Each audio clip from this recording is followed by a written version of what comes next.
सभी दर्शकों को मेरा नमस्कार।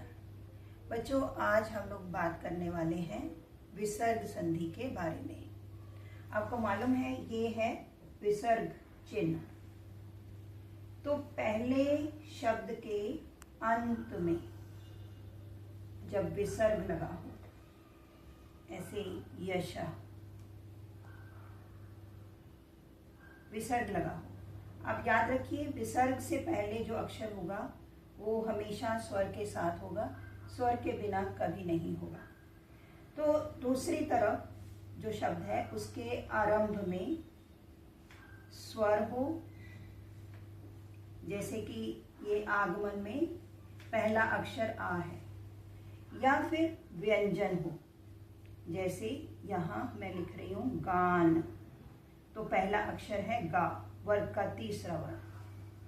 तो विसर्ग पुनः में अंत में जब विसर्ग हो और दूसरी तरफ स्वर हो या कोई वर्ग का तीसरा, चौथा या पांचवा वर्ण हो, तो उसके बाद जो इनका मेल होता है, मेल होने के बाद जो परिवर्तन होता है या जो नया शब्द बनता है उसे ही विसर्ग संधि कहा जाता है।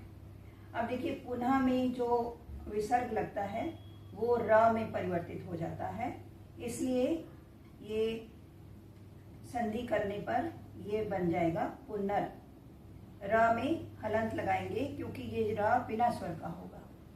पुनर जोड़ आगमन। अब क्योंकि र में स्वर नहीं है तो हम इस आ को इसमें जोड़ देंगे, तो ये बन जाएगा पुनरागमन। तो नया शब्द बन गया पुनरागमन, पुनरागमन। इसी तरह जब विसर्ग के बाद दूसरी तरफ जो दूसरा शब्द है उसमें उसके आरंभ में किसी भी वर्ग का तीसरा, चौथा या पांचवा वर्ण हो, तो ये विसर्ग जो है ओ की मात्रा में परिवर्तित हो जाता है। जैसे ये बन जाएगा यशो, और उधर जो गान है उसको एज इट इज हम इसके साथ जोड़ देंगे, तो ये जो नया शब्द बना ये है यशोगान।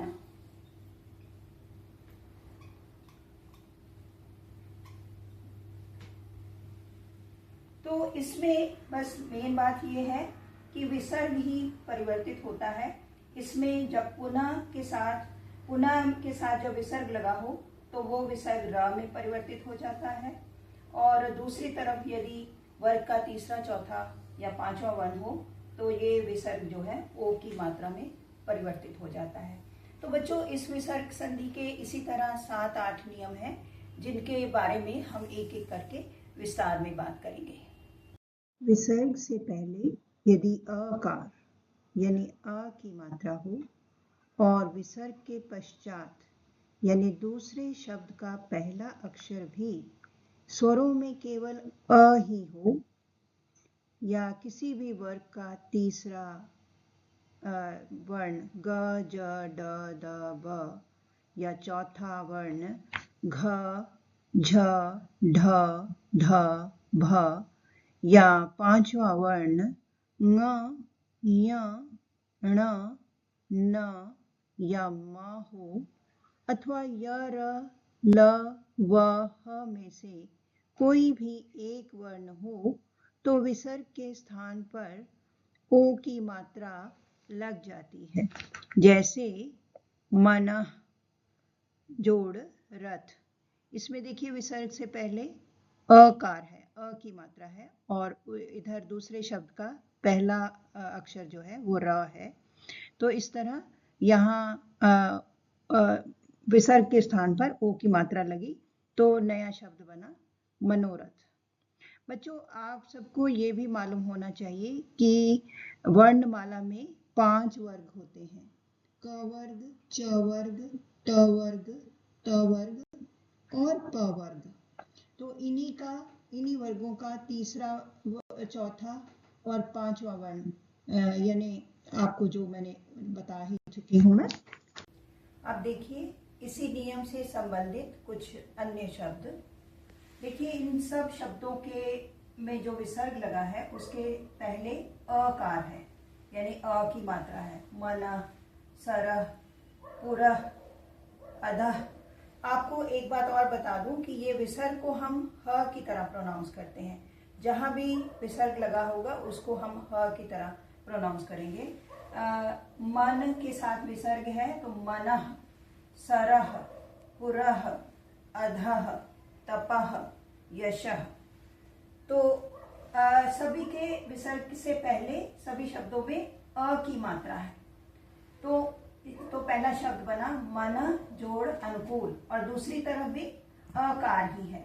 इधर अकार है और दूसरी तरफ भी अ स्वर ही है। तो मन जोड़ अनुकूल से बना मनोनुकूल। जो विसर्ग है ओ की मात्रा में परिवर्तित हो गया। इसी तरह मन जोड़ रंजन से बन गया मनोरंजन। सरह जोड़ ज सरोज। पुरह जोड़ हित पुरोहित। अधः जोड़ गति अधोगति। तपः जोड़ वन तपोवन। यशः जोड़ द यशोदा। मनः जोड़ वेग मनोवेग। मनः जोड़ योग मनोयोग। मनः जोड़ बल मनोबल। अब इन्हीं शब्दों में से किन्हीं का आपको संधि विच्छेद करना हो तो भी बहुत ही सरल है। जहाँ ओ की मात्रा है उसको आप विसर्ग में परिवर्तित कर दीजिए। जैसे व य लिखा और ओ की मात्रा की जगह आप विसर्ग लगा दीजिए। ये विसर्ग वाला के साथ जो शब्द है वो पहले आएगा, उसके बाद जोड़ का चिन्ह लगा के दूसरा शब्द लिख दीजिए। वृत्त वयो जोड़ वृत्त, तो ये इसका संधि विच्छेद हो गया। इसी तरह तेजोमय, यहाँ ओ की मात्रा यहाँ है तो आपने लिखा तेज और ओ की मात्रा की जगह आपने विसर्ग लगा दिया और फिर जोड़ का चिन्ह लगा के अगला वाला जो शब्द है उसको लिख दिया मैं। तेजो तेज जोड़ मैं, तो ये इसका विच्छेद हो गया। इसी तरह आप सभी शब्दों का विच्छेद कर सकते हैं जहां ओ की मात्रा होगी बीच में। तो बच्चों, विसर्ग संधि का अगला नियम अगले वीडियो में। आप सबको मेरी बहुत सारी शुभकामनाएं। वर्णारव चैनल को सब्सक्राइब अवश्य कर दें। धन्यवाद। जय हिंद। Bye bye.